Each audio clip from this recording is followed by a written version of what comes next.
সমাগত লোকসভা নিৰ্বাচনৰ দৰং ওদালগুৰি সমষ্টিত বিজেপিৰ প্ৰাৰ্থী দিলীপ শইকীয়া আৰু কোকৰাঝাৰ লোকসভা সমষ্টিত ইউপিপিএল দলৰ প্ৰাৰ্থীগৰাকীক বৰ্মন কছাৰী জাতীয় ঐক্যমঞ্চই সমৰ্থন জনাইছে আজি এক সংবাদমেলযোগে।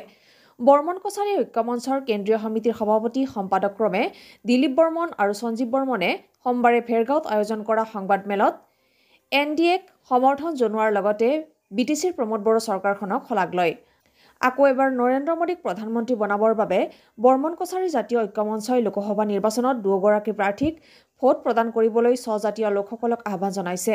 সংবাদমেলত বৰ্মন কছাৰী মহিলা জাতীয় ঐক্যমঞ্চৰ কেন্দ্ৰীয় সভানেত্ৰী কমলা বৰ্মন আৰু নৰ্মদা বৰ্মনৰ উপৰিও ওদালগুৰি জিলা সমিতিৰ সভাপতি বাঞ্চু বৰ্মন আৰু সম্পাদক খৰ্গেশ্বৰ বৰ্মন আদি উপস্থিত থাকে।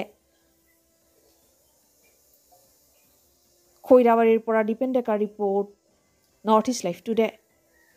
সকললৈ আমি আজিৰ এই প্ৰেছ বিজ্ঞপ্তি যোগে আমি আহ্বান জনাবলৈ বিচাৰিছোঁ যে আমাৰ বৰ্তমান বিটিআৰ তথা অসমত যি এটা বিজেপি এজিপি ইউপিপিএলৰ চৰকাৰ তথা বিটিআৰত ইউপিপিএল বিজেপি আৰু জিএছপিৰ যি শাসন ব্যৱস্থা চৰকাৰ চলি আছে, এই চৰকাৰৰ অহাৰ পৰাই যে এটা গোটেই অসম তথা আমাৰ ভিতৰত এটা শান্তিৰ বাতাবৰণৰ সৃষ্টি হৈছে, লগতে বিভিন্ন জনগোষ্ঠীৰ মাজত এটা ঐক্যতা শান্তি স্থাপন কৰি আমি লাভ কৰিবলৈ সক্ষম হৈছোঁ। লগতে শান্তিৰ লগতে এই ৩ বছৰীয়া বিটিআৰ চৰকাৰ তথা আমাৰ অসম চৰকাৰে বিভিন্ন আঁচনিৰ যোগেদি আমাৰ বিভিন্ন এই অঞ্চলত থকা বসবাস কৰা বিভিন্ন জনগোষ্ঠীৰ কল্যাণাৰ্থে বা মংগলৰ কাৰণে বিভিন্ন আঁচনি প্ৰস্তুত কৰি আমাক ৰাইজক বা তথা বিভিন্ন সংগঠনক সহায় সহযোগিতাৰে তেওঁলোকে আগবঢ়াই লৈ গৈ আছে।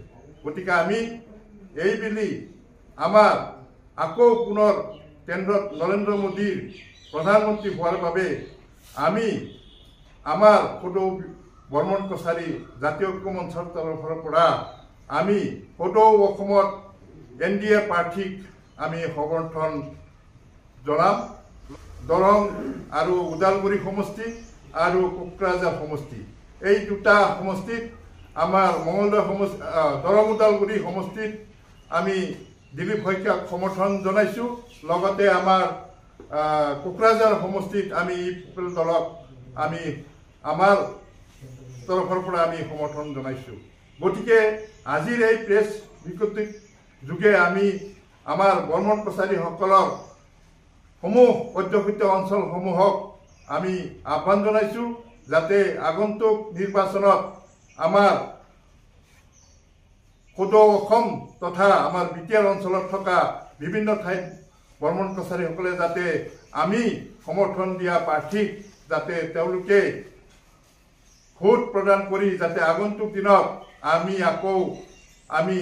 নৰেন্দ্ৰ মোদীক প্ৰধানমন্ত্ৰী বনোৱাৰ স্বাৰ্থত যাতে আমি আৰু সন্মানীয় আমাৰ অসমৰ মুখ্যমন্ত্ৰী হেমন্ত বিশ্ব শৰ্মা তথা আমাৰ বিটিআৰৰ চিফ সন্মানীয় প্ৰমোদ বড়োৰ হাত যাতে আমি শক্তিশালী কৰি যাতে আমি এটা আগন্তুক দিনত আমাৰ এই যিটো উন্নতিৰ ধাৰা এইখিনি বজাই ৰখাত যাতে আমি আগভাগ লৈ যাতে আমি আকৌ এখন ভাল আমি কেন্দ্ৰত চৰকাৰ গঠন কৰি যাতে, কাৰণ আগন্তুক লোকসভা 2024ত আমি উমৈহতীয়াভাৱে আমি সিদ্ধান্ত লৈছোঁ যে এবাৰ লোকসভা নিৰ্বাচনত আমি ইউপিপিএল দল তথা তাৰ মিত্ৰ দলক আমি পূৰ্ণ সমৰ্থন জনাইছোঁ। কোকৰাঝাৰ লোকসভা সমষ্টিৰ জয়ন্ত বসুমতাৰী আৰু মঙলদৈ দৰং আৰু ওদালগুৰি লোকসভা সমষ্টিৰ তাৰ মিত্ৰ দলক আমি পূৰ্ণ সমৰ্থন জনাইছোঁ। এইটো কাৰণ যে বিটিআৰত বৰ্তমান আমাৰ শান্তিৰ পৰিৱেশ হৈছে। বিটিআৰ শান্তি চুক্তি হোৱাৰ পিছৰ পৰাই আমাৰ বিটিআৰত এতিয়া বড়ো অবড়ো আদিবাসী বাঙালী যিকোনো জাতি ধৰ্মৰ যিটো মানে গণ্ডগোল হৈছিল সেই গণ্ডগোল নাইকিয়া হৈছে। সকলোৱে একেলগে এতিয়া হাট বজাৰ অফিচ কাছাৰীত গৈ আছে, সকলোৱে নিজৰ নিজৰ কাম কাজ কৰিছে। আজি শান্তিৰ পৰিৱেশ গঢ়িছে। আজি বিটিআৰৰ ৰাস্তা ঘাট চাৰিওফালে হৈছে। আজি বিটিআৰৰ ল'ৰা ছোৱালী শিক্ষা দীক্ষা লাভ কৰিব পাৰিছে। আজি বিটিআৰ অঞ্চলত আজি মেডিকেল কলেজ ইঞ্জিনিয়াৰিং কলেজ ধৰণ হৈছে। আজি তাতে সকলো ধৰণৰ ল'ৰা ছোৱালীয়ে শিক্ষা লাভ কৰিছে। আজি বিটিআৰত আজি কোচিঙৰ কাৰণে বিটিআৰ গভৰ্ণৰে তাত প্ৰত্যেকত ক্ৰচিঙৰ ব্যৱস্থা কৰি দিছে। আজি তাৰ ফলত আমাৰ বৰ্তমান বিটিআৰত আমি 9-10জনমান ল'ৰা ছোৱালী আমি SCS MBS পাবলৈ সক্ষম হৈছোঁ। বৰ্মনগছ জাতীয় ঐক্য মঞ্চৰ আমি নেতৃত্বসকলক আমি বিটিআৰৰ গভৰ্ণমেণ্টক আমি ধন্যবাদ জনাইছোঁ। কাৰণ আমাৰ বৰ্মনগৰ য'ত বসবাস কৰি আছে সেইটো অঞ্চলত কোনোদিন ৰাস্তা ঘাট হোৱা নাছিল। এই বৰ্মনগৰত বসবাস কৰা থকা ঠাইখিনিত আজি আমি CC ব্লক ৰাস্তা প্ৰায় হৈছে। আজি আমি প্ৰায় প্ৰধানমন্ত্ৰী আৱাস ঘৰ পাবলৈ সক্ষম হৈছোঁ।